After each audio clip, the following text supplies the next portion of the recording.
After over a week of fierce clashes and fighting, officials from Pakistan and Afghanistan are in Doha to hold peace talks. This comes a day after Islamabad launched airstrikes on its neighbor, breaking a 48-hour ceasefire that had brought 2 days of calm to the border. In the peace talks, Pakistan is being represented by Defense Minister Khwaja Asif and Intelligence Chief General Asim Malik. While the Afghan side is being represented by Defense Minister Muhammad Yaqoob, who arrived in Doha a short while back.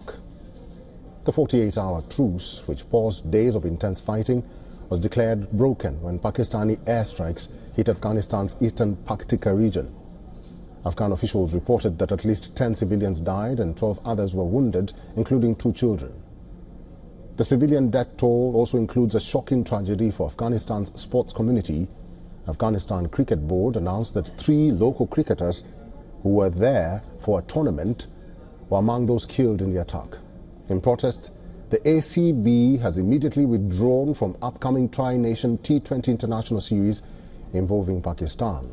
This attack happened even as high-level diplomatic efforts were underway. Former U.S. envoy Zalmay Khalilzad posted on X that Qatar had successfully persuaded both sides to extend the ceasefire and had invited defense ministers and intelligence heads to Doha to negotiate a permanent truce. He added that Pakistan instead chose to break the ceasefire.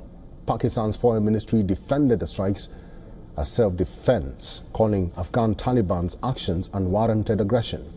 The spokesperson stressed that the strikes only targeted terrorists.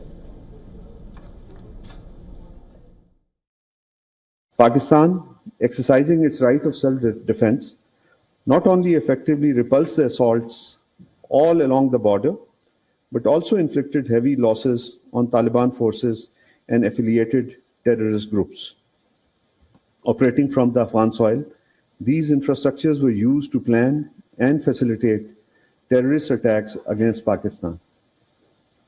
Our targeted and precise defensive response was not targeted towards the Afghan civilian population. The latest development saw a deadly assault by the Taliban Pakistan, a military base in the tribal district of North Waziristan near the Afghan border in Pakistan. According to reports, a suicide bomber rammed an explosives-laden vehicle into the compound's boundary wall. This was followed by a gun battle in which at least 7 Pakistani soldiers were killed and more than a dozen were injured. Pakistan Army officials have confirmed that a total of 4 militants, including the suicide bomber, were killed before they could overrun the facility. The escalation has caught the attention of US President Donald Trump. Trump, who has repeatedly boasted about solving multiple wars, claimed it was a simple matter of negotiation, calling it an easy one to solve.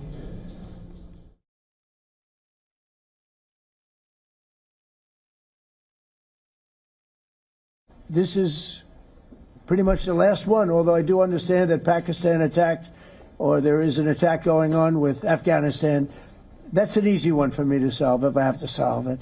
In the meantime, I have to run the USA, but I love solving wars. You know why? I like stopping people from being killed, and I've saved millions and millions of lives, and I think we're going to have success with this war.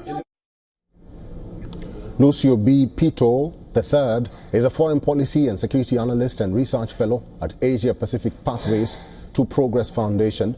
He's now joining us live from Manila, the Philippines. Mr. Pito, thanks for your time. Both teams, Pakistan and Afghanistan, are in Doha in efforts to broker a truce. Do you have any hopes in the upcoming talks that neither country, especially Pakistan, will not breach what will be agreed to? Thank you for having me. So it's a good development that we see both sides are on the negotiating table trying to find a way to de-escalate and pursue hopefully a ceasefire that would extend and of course a peace that would eventually resume, and of course the reopening of the borders. But at this time, again, it's still too premature for us to predict how this will pan out. Of course, there is still a lot of tensions across the long, contiguous border between the 2 countries that used to be very, very close neighbors and close friends. So we will have to see in the coming days the results of this ceasefire. But you know, just looking at the experience in other efforts by Qatar, which is trying to position itself as a force for peace also in the region. It's never easy and it's never fast to achieve a lasting peace, especially in troubled regions like in the Middle East. So let's hope, but at the same time, we should also manage our expectations. Mr. Pito, why do you think the situation keeps blowing up? Is Pakistani army using war rhetoric to try and mask internal turmoil, or what do you think is happening? Well, of course, before we saw the repatriation of Afghan nationals Afghan nationals in Pakistan returning to their home country. Of course, there has also been some, border issues between the two sides. There were accusations that either side is supporting, groups, terror groups, or dissident groups that, of course, conduct attacks on the other soil. So this has been like an issue that both sides are trading accusations to each other. So we will have to look into, of course, the truth behind all of this. But of course, the immediate thing is to try to prevent further hostilities.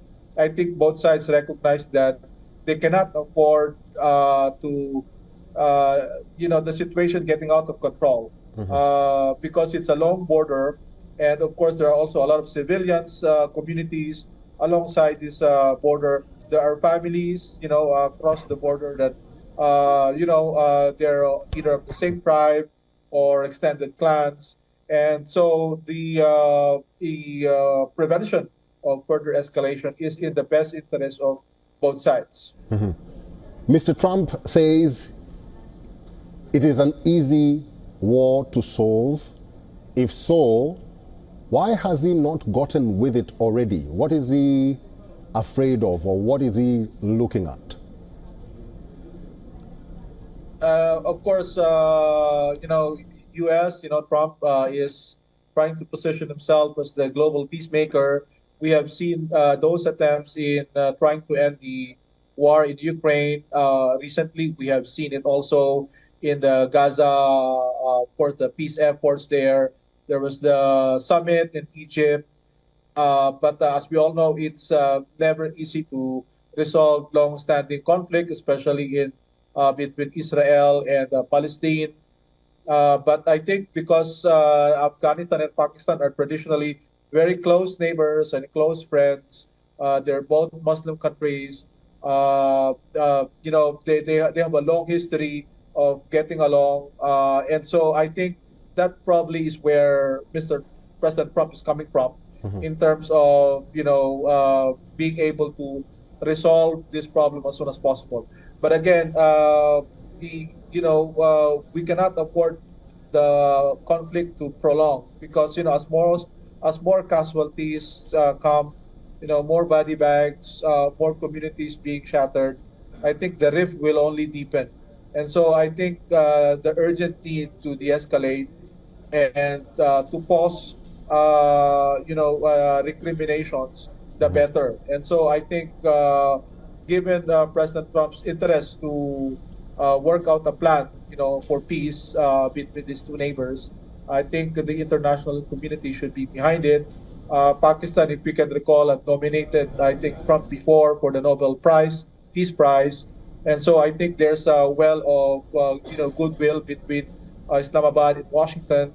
That is something that Pakistan can leverage to try to bring to bear U.S. Diplomacy to end this tension and this conflict as soon as possible. But again, it's never easy to predict how the outcome will be.